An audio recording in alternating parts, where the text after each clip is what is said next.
India की पहली एडा सिटी और टाटा वाले लॉन्च करने जा रहे हैं 15 से 20 लाख रुपए के प्राइस में एक 7 सीटर एसयूवी। और टाटा मोटर्स वो करने वाला है जो कि आज तक हिस्ट्री में किसी भी इंडियन ब्रांड ने नहीं किया है। एंड महिंद्रा स्कॉर्पियो एंड और भी हमारे पास बहुत सारी न्यूज है जिसके लिए क्या करना है, पूरे बने रहो एंड तक। और भाई साहब प्लीज, बहुत सारे लोग ऐसे होते हैं जो कि मस्त वीडियो को पूरा देखेंगे एंड देख के चले जाएंगे, फिर आएंगे, फिर देखेंगे, फिर चले जाएंगे, बट वो लोग यार सब्सक्राइब नहीं करते, तो फिर ये काफी गलत चीज हो जाती है। तो फिर मैं चाहता हूँ कि आप लोग बस उस बटन को फ्री का क्लिक कर दो। तो अगर पहली न्यूज़ की बात करें तो भाई साहब फाइनली मारुति ब्रीजा फेसलिफ्ट की कुछ और नई स्पाई शॉट्स आई हैं। और अगर हम लोग इस बंदे को यहाँ पर थोड़ा ध्यान से देखते हैं तो यहाँ पर जो नए वाली चीज़ें होती हैं वो तो हमें यहाँ पर बिल्कुल भी नहीं दिख रही हैं। सब वही मामला दिख रहा है गुरु, थोड़ा बहुत मिनिमल सा चेंज ही नोटिस कर सकते हो। बाकी हेडलाइट का डिजाइन ले लो और गाड़ी का बोनट वगैरह का वो सब ले लो, कुछ भी यहाँ पर नया नहीं है, सब कुछ यहाँ पर वैसा ही है जैसा कि अभी करंट वाले में आता है। बट हाँ, एज एक्सपेक्टेड थोड़ा बहुत तो यहाँ पर हल्का फुल्का फर्क आएगा ही, बम्पर में हल्का फुल्का आएगा और इसकी जो ग्रिल होगी वो हल्की सी चेंज होगी यहाँ पर, ताकि कुछ तो नया लगे कि भाई साहब मारुति वाला ने यहाँ पर कुछ तो नया काम किया है। और जो उसकी बैक की टेल लाइट होगी वहाँ पर हल्के फुल्के डिजाइन चेंज होंगे। लेकिन भाई साहब ये सब तो नॉर्मल चीजें हैं, जो रियल चेंज है वो यहाँ पर इसके अंदर छुपा हुआ है। यहाँ पर तुम लोग इसके इंटीरियर को देख सकते हो जो कि कुछ इस टाइप से हमें दिख रहा है। यहाँ पर जो इसका ये टच स्क्रीन वाला एरिया होगा यहाँ पर हल्के फुल्के चेंजमेंट आ सकते हैं, हल्का सा मतलब नया यूआई आ सकता है। बाकी ये वैसी ही रहेगी, हल्के फुल्के कलर थीम यहाँ पर चेंज होगी। लेकिन अगर यहाँ पर तुम लोग इस इमेज को थोड़ा और ध्यान से देखोगे, एक्स्ट्रा सेंसेस यहाँ पर लगाओगे तो फिर आपको यहाँ पर कुछ नया दिखेगा गुरु।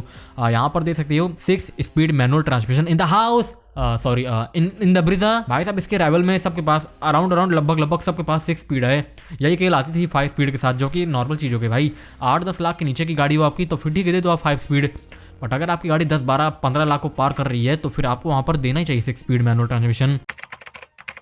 उसके बाद अगली न्यूज़ की बात करें तो यहाँ पर आप लोग लद्दाख का ये एरिया देख सकते हो, ये लद्दाख है और हमें यहाँ पर एक टोयोटा की हाईराइडर दिख रही है जो कि कैमोफ्लेज है। तो क्या इसका मतलब ये है कि इसके अंदर कुछ नया आने वाला है? यस, यू हर्ड राइट, इसके अंदर कुछ नया आने वाला है। टोयोटा वाले इसकी लेंथ थोड़ी सी और इंक्रीज करके हल्की सी इसके अंदर पीछे 2 एक्स्ट्रा सीट्स डाल रहे हैं, जो कि काफी अच्छी चीज, काफी प्रैक्टिकल चीज हो जाती है। बाय द वे अभी कुछ दिनों पहले ये जो मारुति की विक्टोरियस है इसकी भी कुछ स्पाई शॉट्स आ रही थी। हम लोग तो सब लोग इसको समझ रहे थे कि ये ग्रैंड विटारा का कोई 7 सीटर वर्जन है, बट जब लॉन्च हुआ तो फिर सबका मुंह लटक गया। बट यहाँ पर कुछ लोग ऐसा भी कह सकते हैं कि भाई साहब जैसे कि उसको सब लोग 7 सीटर वाली ग्रैंड विटारा समझ रहे थे बट वो विक्टोरियस निकली, तो यहाँ पर भी कुछ ऐसा हो सकता है कि हम लोग इसको भी 7 सीटर वाली हाईराइडर समझ रहे हैं, ये भी कुछ और निकले। ऐसा नहीं लग रहा है मुझे। हेडलाइट के डिजाइन वगैरह देखो, इसके अलॉय व्हील्स देखो, बैक टेल लाइट देखो, सब कुछ तो हाईराइडर जैसा ही है। थोड़ा अगर अंदर की इमेजेस मिल जाती तो फिर ये चीज कंफर्म हो जाती कि ये 7 सीटर ही है। बट हाँ, कंफर्म ही है, ये 7 सीटर वाली हाईराइडर ही है। और इसके अंदर हल्के फुल्के इंटीरियर के थीम वगैरह चेंज हो सकती है, कलर वगैरह चेंज हो सकते हैं।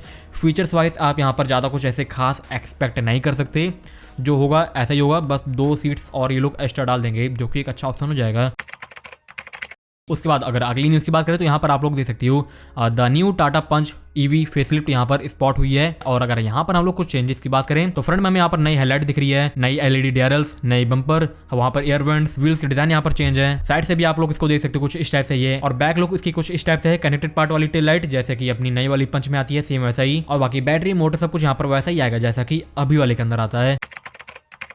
उसके बाद अगर अगली न्यूज़ की बात करें तो भाई साहब महिंद्रा स्कॉर्पियो एन का जो फेसलिफ्ट है उसकी कुछ और नई स्पाई वीडियोस आई हैं। यहाँ पर हमें ये स्पॉट होती हुई दिख रही है कुछ इस टाइप से।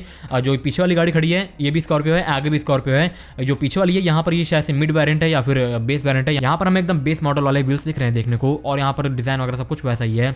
बट थोड़ा आगे हम लोग यहाँ पर बढ़ते हैं तो यहाँ पर हमें थार के व्हील्स के साथ ये गाड़ी टेस्ट होती हुई दिख रही है। बट हाँ, थार के व्हील्स के साथ ये बस टेस्ट हो रही है, आएगी नहीं। इसके अंदर कुछ नए डिजाइन के आएंगे, क्योंकि हर बार जब ये गाड़ी टेस्ट हुई है हर बार हमें ये नए व्हील्स अलग व्हील्स के साथ ही टेस्ट होती हुई दिखती है। तो अभी ये चीज हमें कंफर्म नहीं है कि जो एक्चुअल वाली डिजाइन आएगी उसके डिजाइन कैसे होंगे। और बाकी इसके अंदर कुछ और हल्के फुल्के चेंजमेंट आपको देखने को मिल सकते हैं। फ्रंट में जो उसकी ग्रिल वगैरह होगी वो थोड़ी और नई अपग्रेड हो सकती है। नीचे हल्के फुल्के बम्पर वगैरह के डिजाइन हल्के फुल्के अपडेट हो सकते हैं। और इंटीरियर का जो ओवरऑल लुक होगा वो काफी हद तक यहाँ पर इंप्रूव होगा, काफी हद तक अपडेट भी होगा। अब बड़ी वाली हेडसअप वाली टच स्क्रीन आएगी इसके अंदर जो कि काफी कूल लगती है। फुल्ली डिजिटल एमआईडी इसके अंदर आएगी जो कि काफी कूल लगती है। महिंद्रा की थार रॉक्स वगैरह के अंदर आती है, स्कॉर्पियो के अंदर अभी तक नहीं आती थी बट अब आना शुरू हो जाएगी आफ्टर दिस फेसलिफ्ट। और हाँ, ओवरऑल महिंद्रा वाले इसको एक अच्छा खासा अपडेट दे रहे हैं। और अगर हम लोग इसके लॉन्च की बात करें तो 15 अगस्त के आसपास आप लोग इसको एक्सपेक्ट कर सकते हो कि महिंद्रा वाले इसको लॉन्च करेंगे।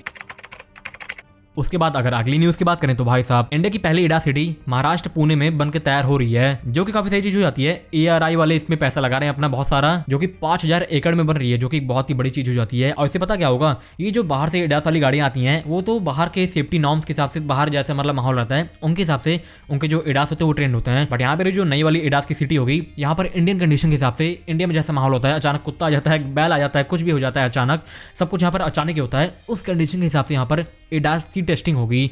जो इंडियन ब्रांड्स या फिर जो बाहर के ब्रांड्स भी अपनी गाड़ी इंडिया में लॉन्च करेंगे, उनकी टेस्टिंग यहाँ पर इस सिटी के अंदर होगी, जहाँ यहाँ पर ARI वाले इसको सर्टिफिकेट देंगे, ठीक है ले जाओ, तो फिर ये गाड़ी आगे बढ़ेगी एंड फिर लॉन्च होगी, जो कि बहुत ही सही चीज़ हो जाती है। कोई भी नई गाड़ी लॉन्च होगी तो फिर इसको इस सिटी में टेस्टिंग करना पड़ेगा, तब जाकर वो लॉन्च हो पाएगी। इससे होगा क्या, रोड सेफ्टी, इंडिया की सेफ्टी काफ़ी हद तक इम्प्रूव हो जाएगी। I am Reji Mathai, director ARAI। तो जो एडास का टेस्ट फैसिलिटी, जो रोड का हमने टेस्ट किया, मतलब सेटअप किया है, जिनको अभी हमारे ऑनरेबल मिनिस्टर ने सियाट में इनॉग्रेट किया था, उसमें जो रोड सिनेरियोज है, मल्टीपल रोड सिनेरियोज जो एक्चुअली कंट्री में हमें देखने मिलता है, लाइक 4 लेन टू 2 लेन हो जाना, या क्रॉसिंग्स हमारे जो हैं परपेंडिकुलर नहीं होना, या पार्किंग के लिए ग्रेडियंट्स आना, तो ये सब चीज़ें हमने यहाँ पे बिल्ड किया है। और भाई साहब यही थी थोड़ी बहुत टॉप ऑटो न्यूज़, जो कि होप आपको पसंद आई होगी। एंड अगर आई हो तो फिर लाइक कर दो, सब्सक्राइब कर दो। हम मिलते हैं फिर से नेक्स्ट वीडियो में, तब तक के लिए बाय।